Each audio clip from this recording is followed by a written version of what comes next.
All right, everybody. This would be my week 2 update on my lumbar fusion, my OLIF anterior or oblique interbody fusion with the hardware in the back. I went to my checkup today.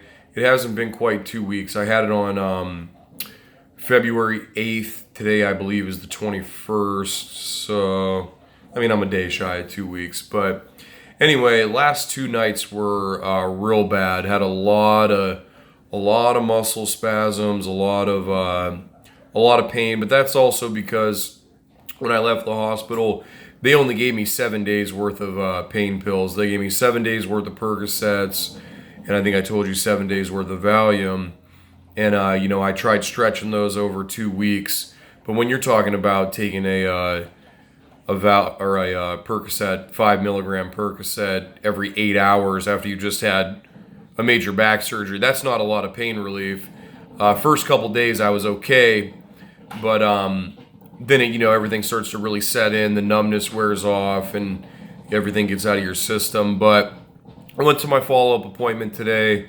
They gave me another week's worth of Percocet and Valium to keep the muscle spasms and the pain at bay, and just taking it immediately, I already feel so much better. Obviously, you don't want the goal to be to live on Percocet and Valium. You can't do that. But until the inflammation and everything starts healing up, that's what you're going to have to do.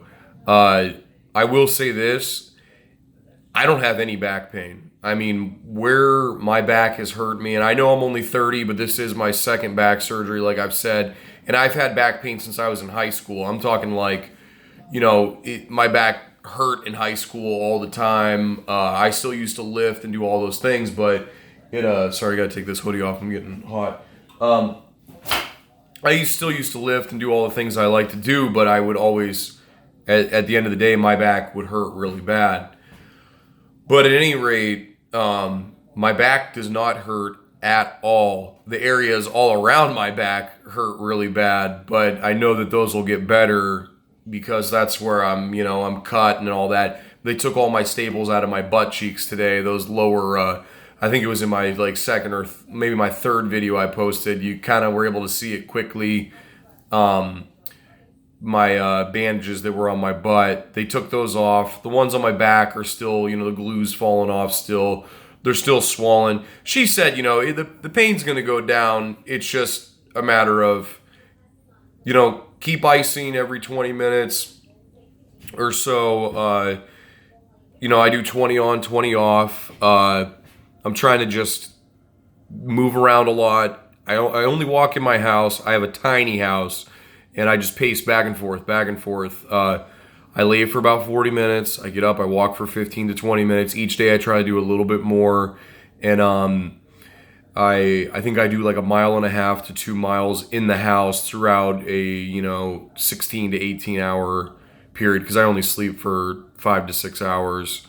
So that's not bad. 1.5 to 2 miles. That's a lot of movement. The biggest thing was, I think I was trying to sit in this very low recliner. It was actually my grandmother's recliner, and getting in and out of it, and it just was not comfortable. It's not made for my frame, and I think that's what really started putting a lot of real weird pressure in certain areas, and I started getting a lot of pain from that. But to kind of go into I guess you could say my backstory, and I won't take long. I hate really long YouTube videos. Like I said, 30 years old, second back surgery. First one was a laminectomy, discectomy, or whatever it was called. I had a ton of leg pain with my first surgery. I always had leg pain in high school. I could feel it always go through my butt. It was always in my leg. I would just deal with it. Some days it would be worse than others, but and I'd lift, and I lived my life relatively normal, but I just dealt with it.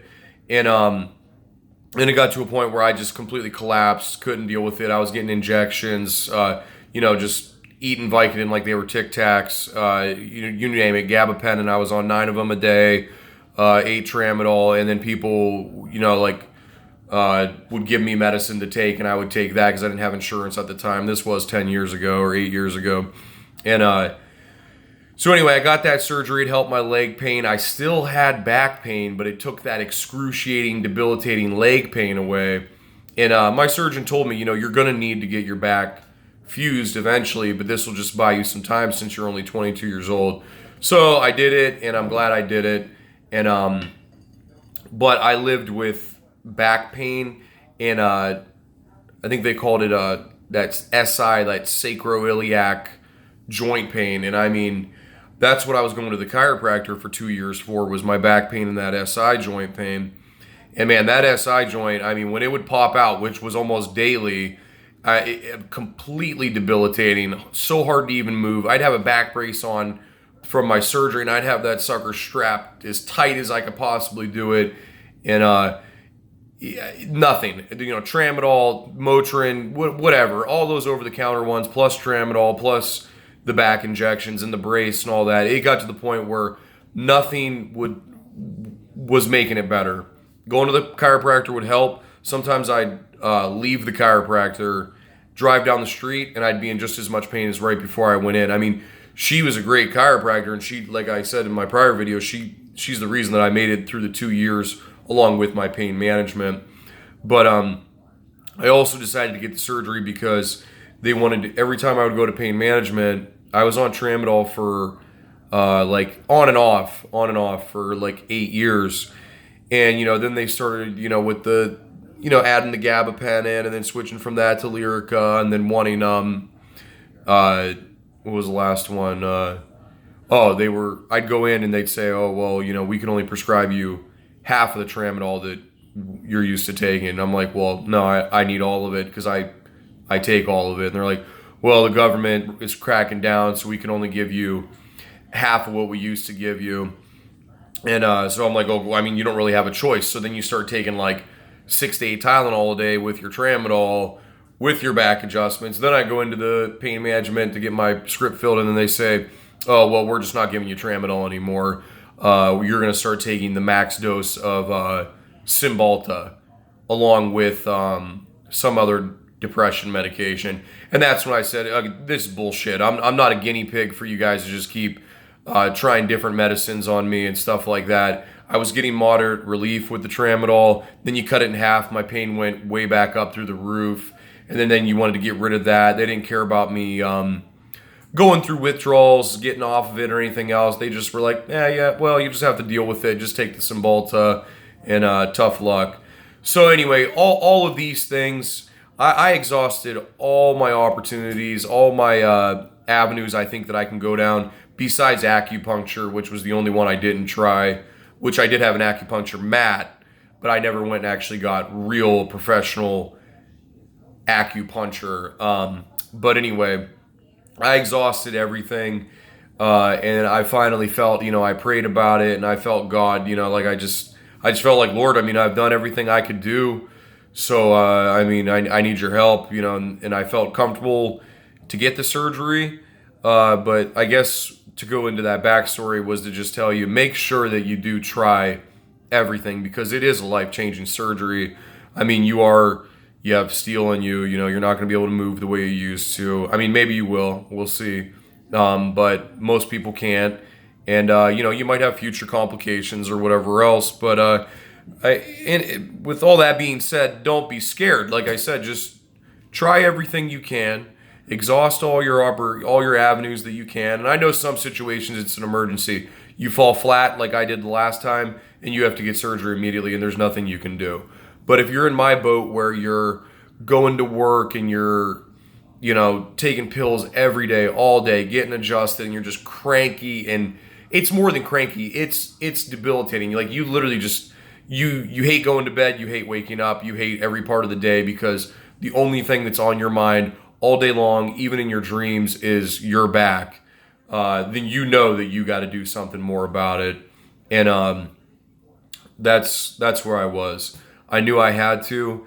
And even with, having a bad few days, with, my, like, running out of medicine and whatnot, and trying to stretch it or whatever, I could still tell you that I know it's early, I'm just hitting 2 weeks.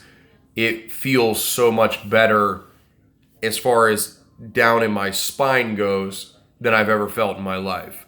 Like my spine feels just strong. I don't have any pain down the middle.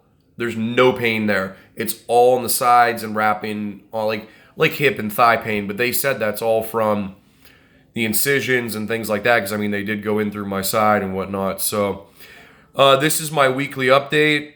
If you have any questions, like I said, leave them in the bottom, or I left my name to my Instagram if you wanted to shoot me a message in there if you want to keep it private.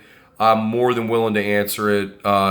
If you want to see any pictures of my my x-rays or my MRIs or anything like that to see if ours look the same, it's hard because everybody's back's different. You read so many horror stories, then you read so many success stories, and you think this guy, it sounds like he has the same problem as you, but everybody is different.